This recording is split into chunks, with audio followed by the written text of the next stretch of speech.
Baiklah, Assalamualaikum warahmatullahi wabarakatuh. Perkenalkan, nama saya Rubiatul Adawiyah. Saya dari Fakultas Akuntansi Syariah angkatan 2018. Di sini saya sedikit menjelaskan tentang 3 poin. Yang pertama ada explain what a capital budgeting decision. Yang kedua ada distinguish between independent and mutually exclusive capital investment project. Terus yang ketiga explain net present value atau NPV, payback period, discount and discount payback, and internal rate of return IRR. Provide an example of each. Jadi ketiga poin ini akan saya jelaskan di dalam video ini.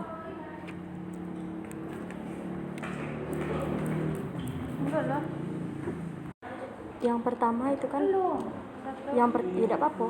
Yang pertama kan ada explain what a capital budgeting decision atau menjelaskan keputusan anggaran modal itu. Nah, jadi secara definisi arti yang pertama, arti modal atau kapital.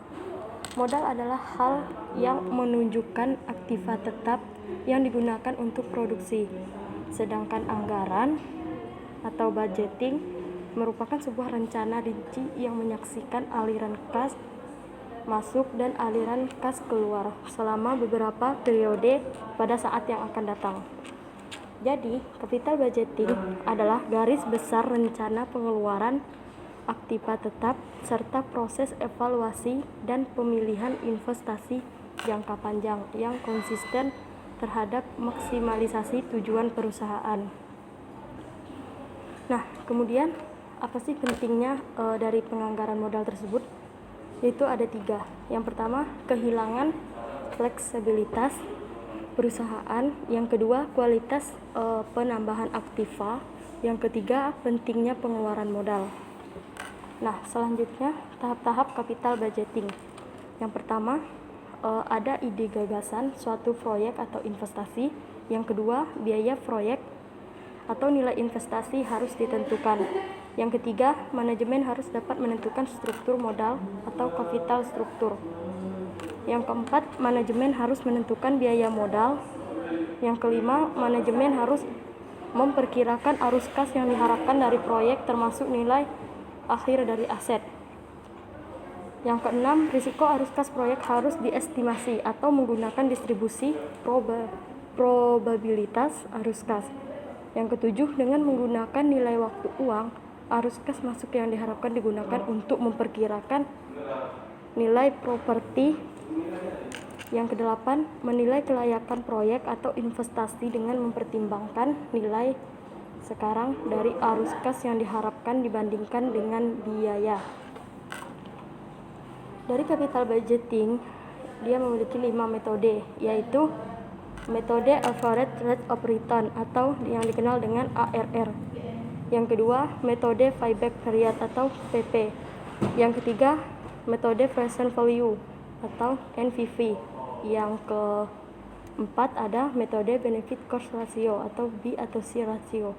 Yang kelima, metode internal rate of return atau yang kita kenal dengan IRR. Jadi kesimpulan dari poin pertama yaitu penganggaran modal atau capital budgeting adalah sangatlah penting dalam menentukan aluran kas, investasi, dan penanaman saham, di mana bila perhitungan atau keputusan untuk mengambil penganggaran modal tepat, maka keuntungan bagi perusahaan akan meningkat sesuai dengan perhitungan, dan sangatlah penting bagi manajer keuangan untuk sangat berhati-hati dalam mengambil keputusan dengan keadaan keuangan suatu perusahaan. Mungkin ini penjelasan tentang poin pertama.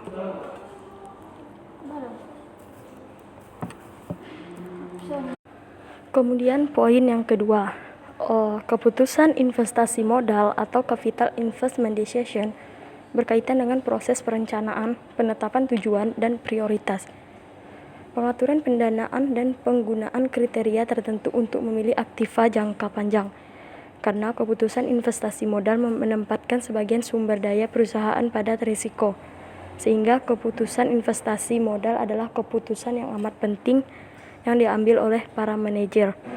Proses pengambilan keputusan investasi modal seringkali disebut sebagai penganggaran modal atau capital budgeting. Jenis dari penganggaran modal itu sendiri ada dua, yaitu yang pertama ada proyek independen atau independent project, yang itu adalah proyek investasi modal yang tidak berkaitan satu dengan yang lainnya. Jadi apabila ada proyek yang diterima atau ditolak, tidak akan terpengaruh terhadap proyek yang lainnya. Yang kedua ada proyek saling eksklusif, yaitu mutually exclusive project. Proyek ini mengharuskan perusahaan untuk memilih salah satu alternatif yang saling bersaing untuk menyediakan jasa dasar yang sama. Penerimaan salah satu proyek akan menghalangi proyek lainnya. Kemudian, keputusan investasi modal seringkali berkaitan dengan masalah investasi dalam aktiva modal jangka panjang.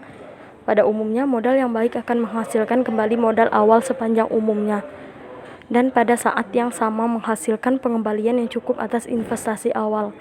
Jadi salah satu tugas manajer adalah memutuskan apakah suatu investasi modal akan menghasilkan kembali sumber daya awalnya atau tidak, dan memberikan pengembalian yang wajar. Dengan membuat penilaian ini, seorang manajer dapat memutuskan diterima tidaknya proyek-proyek independen dan membandingkan proyek-proyek yang saling bersaing berdasarkan keunggulan ekonomisnya. Untuk membuat keputusan investasi modal, seorang manajer harus mengestimasi jumlah dan waktu arus kas, menilai risiko investasi, dan mempertimbangkan dampak proyek terhadap laba perusahaan. Para manajer juga harus menetapkan tujuan dan prioritas dari investasi modal serta harus mengidentifikasi beberapa kriteria dasar atas penerimaan dan penolakan investasi yang diusulkan. Ada beberapa metode yang digunakan oleh manajer untuk menunjukkan mana proyek yang harus diterima dan mana yang harus ditolak. Di antaranya adalah metode non-diskon dan metode diskon. Metode non-diskon. Model non-diskon adalah model yang mengabaikan nilai waktu dari uang. Yang pertama, periode pengembalian. Periode pengembalian atau payback period adalah waktu yang dibutuhkan perusahaan untuk meroleh kembali investasi awalnya. Apabila arus kas dari suatu proyek diasumsikan tetap jumlahnya, maka rumus berikut dapat digunakan. Periode pengembalian sama dengan investasi semula atau arus kas tahunan. Akan tetapi, jika arus kas tidak tetap jumlahnya, maka periode pengembalian dihitung dengan menambahkan arus kas tahun sampai waktu ketika investasi awal diperoleh kembali. Salah satu cara untuk menggunakan periode pengembalian adalah dengan menetapkan suatu periode pengembaliannya maksimum pada seluruh proyek dan menolak setiap proyek melewati tingkat ini. Dan periode pengembalian ini dapat digunakan sebagai ukuran dari risiko, dengan pengertian bahwa semakin lama suatu proyek menghasilkan uang, semakin berisiko proyek tersebut. Periode pengembalian dapat digunakan untuk memilih alternatif yang saling bersaing. Menurut pendekatan ini, investasi dengan periode pengembalian terpendek lebih disukai daripada investasi yang periode pengembalian yang lebih panjang. Berikut adalah beberapa yang dapat diambil oleh para manajer dengan menggunakan metode non-diskon periode pengembalian. Yang pertama, membantu mengendalikan risiko yang berhubungan dengan ketidakpastian arus kas masa depan. Yang kedua, membantu meminimalkan dampak investasi terhadap masalah likuiditas perusahaan. Yang ketiga, membantu mengendalikan risiko keuangan. Yang keempat, membantu mengendalikan pengaruh investasi terhadap ukuran kinerja. Namun, penggunaan periode pengembaliannya kurang dapat dipertahankan karena ukuran ini memiliki dua kelemahan utama, yaitu mengabaikan kinerja investasi yang melewati periode pengembalian. Yang kedua, mengabaikan nilai waktu uang. Terus yang kedua, tingkat pengembalian akuntansi. Tingkat pengembalian akuntansi merupakan model non-diskon kedua yang umum digunakan. Tingkat pengembalian akuntansi mengukur pengembalian atas suatu proyek dalam kerangka laba, bukan dari arus kas proyek.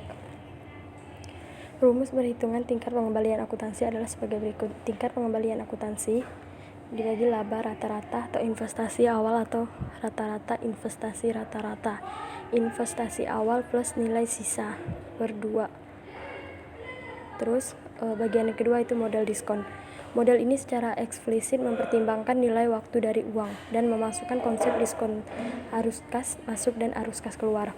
Nilai bersih sekarang, net present value atau NPV, adalah selisih antara nilai sekarang dan arus kas masuk dan arus kas keluar yang berhubungan dengan suatu proyek. NPV sama dengan CVT dalam kurung 1 ditambah I dalam kurung T dikurangin I, di mana I nilai sekarang dari biaya proyek, CVT arus kas masuk yang diterima dalam periode T dengan T sama dengan 1, N yaitu umur manfaat proyek, I yaitu tingkat pengembalian yang dilakukan atau required rate of return, yaitu adalah tingkat pengembalian minimum yang dapat diterima. Hal itu juga disebut sebagai tingkat diskonto, tingkat rintangan atau tingkat batas, dan biaya modal. T periode waktu, V nilai sekarang dari arus kas masuk proyek di masa depan. Nilai NPV positif menandakan bahwa satu investasi awal telah ditutupi. Yang kedua, tingkat pengembalian yang dilakukan telah dipenuhi. Pengembalian yang lebih 1 dan 2 telah diterima. Jadi, jika NPV lebih besar daripada 0, maka investasi itu menguntungkan dan dapat diterima. Begitu sebaliknya apabila kurang dari 0. Mungkin hanya ini penjelasan dari poin yang kedua. Selanjutnya poin yang ketiga. Selanjutnya yaitu membahas tentang net present value. Net present value merupakan selisih antara pengeluaran dan pemasukan yang telah didiskon dengan menggunakan social opportunity cost of capital sebagai diskon faktor, atau dengan kata lain merupakan arus kas yang diperkirakan pada masa yang akan datang, ya didiskontokan pada saat ini. Untuk menghitung NPV diperlukan data tentang perkiraan biaya investasi, biaya operasi dan pemeliharaan, serta perkiraan manfaat benefit dari proyek yang direncanakan. Jadi perhitungan NPV mengandalkan pada teknik arus kas yang didiskonkan. Langkah menghitung NPV. Yang pertama, tentukan nilai sekarang dari setiap arus kas, termasuk arus masuk dan arus keluar, yaitu didiskonkan pada biaya modal proyek. Yang kedua, jumlah arus kas yang didiskonkan ini. Hasil ini didefinisikan sebagai NPV proyek. Jika NPV adalah positif, yang ketiga, jika NPV adalah positif, maka proyek harus diterima. Sementara jika NPV adalah negatif, maka proyek itu harus ditolak. Jika dua proyek dengan NPV positif adalah mutually eksklusif, maka salah satu dengan nilai NPV terbesar harus dipilih. Keunggulan dari NPV ini sendiri yaitu menggunakan konsep nilai waktu uang atau time value of money. Kemudian kita masuk ke internal rate of return. Metode ini untuk membuat peringkat usulan investasi dengan menggunakan tingkat pengembalian atas investasi yang dihitung dengan mencari tingkat diskon yang menyamakan nilai sekarang dari arus kas masuk proyek yang diharapkan terhadap nilai sekarang biaya proyek, atau sama dengan tingkat diskon yang membuat NPV sama dengan 0. Internal rate of return yang merupakan indikator tingkat efisiensi dari suatu investasi, suatu proyek atau investasi dapat dilakukan apabila laju pengembaliannya atau rate of return lebih besar daripada laju pengembalian. Apabila melakukan investasi di tempat lain, bunga deposito bank, reksadana, dan lain-lain, atau internal rate of return digunakan dalam menentukan apakah investasi dilaksanakan atau tidak. Untuk itu, biasanya digunakan acuan bahwa investasi yang dilakukan harus lebih tinggi dari minimum acceptable rate of return atau minimum attractive rate of return atau MAR. MAR adalah laju pengembalian satu minimum dari suatu investasi yang berani dilakukan oleh seorang investor. Diskusi mengenai perbandingan NPV dan IRR. Salah satunya, pada umumnya pengembalian keputusan investasi berdasarkan NPV dan IRR akan memberikan hasil yang sama. Artinya apabila suatu usulan investasi dinilai layak berdasarkan NPV, maka usulan investasi tersebut juga dinilai layak berdasarkan IRR. Namun demikian, menurut kalangan akademisi, NPV dianggap lebih unggul dibandingkan IRR karena NPV dapat mengatasi fenomena multiple IRR, dan Conflict Ranking Project. Sedangkan IR tidak dapat mengatasi fenomena tersebut. Meskipun demikian, NVV juga memiliki kelemahan, yaitu NVV tidak memiliki safety margin, sedangkan IR memiliki safety margin, dan NVV kalah populer dibandingkan dengan IRR. Para investor pada umumnya lebih tertarik menggunakan IRR, karena IRR dapat segera dibandingkan dengan cost of capital. Nah, selanjutnya payback period. Payback period dapat diartikan sebagai pengembalian modal investasi dalam jangka waktu tertentu. Dian Wijayanto yang mengungkapkan bahwa payback period atau pengembalian modal berarti suatu periode yang akan dibutuhkan guna menutup kembali pengeluaran sebuah investasi. Selanjutnya kita akan membahas beberapa soal tentang net present value sama dengan IRR. Akan menjelaskan tentang contoh soal NPV sama IRR. NPV di sini ada soal sebuah perusahaan Z ingin membeli sebuah mesin produksi. Diperkirakan untuk harga mesin tersebut adalah Rp 160 juta dengan mengikuti aturan suku bunga pinjaman yakni sebesar 12% per tahun untuk arus kas yang masa pada perusahaan itu diestimasikan sekitar 60 juta per tahun selama 5 tahun. Nah, jadi kita hitung nilai NPV-nya. Penyelesaian diketahui CT-nya itu arus kas per tahun yaitu 60 juta selama itu tuh per tahun 60 juta itu 5 tahun ya guys. Nah, C0 itu adalah modal awal yaitu sebanyak 160 juta. Nah, R ini adalah suku bunga sama dengan 12% sama dengan 0,12. Nah, kemudian kita jawab. Jadi biar lebih mudah kita rumus NPV kan C1 ditambah CT ditambah per 1 ditambah R pangkat N. Jadi ini untuk memudahkan kita yaitu C1 per 1 ditambah R ditambah C2 1 ditambah R pangkat 2 sampai ke tahun kelima yaitu C5 1 ditambah R pangkat 5 dikurangi sama C0. Nah, kemudian kita jabarkan lagi, kita masukin angkanya. C1 60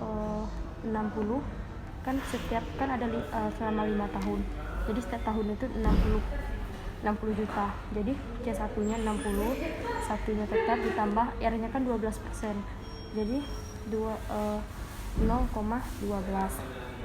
Nah, sampai tahun ke 5 yaitu 60 per 1 ditambah 0,12 pangkat 5 dikurangi C0 nya 160 juta, jadi 160 juta.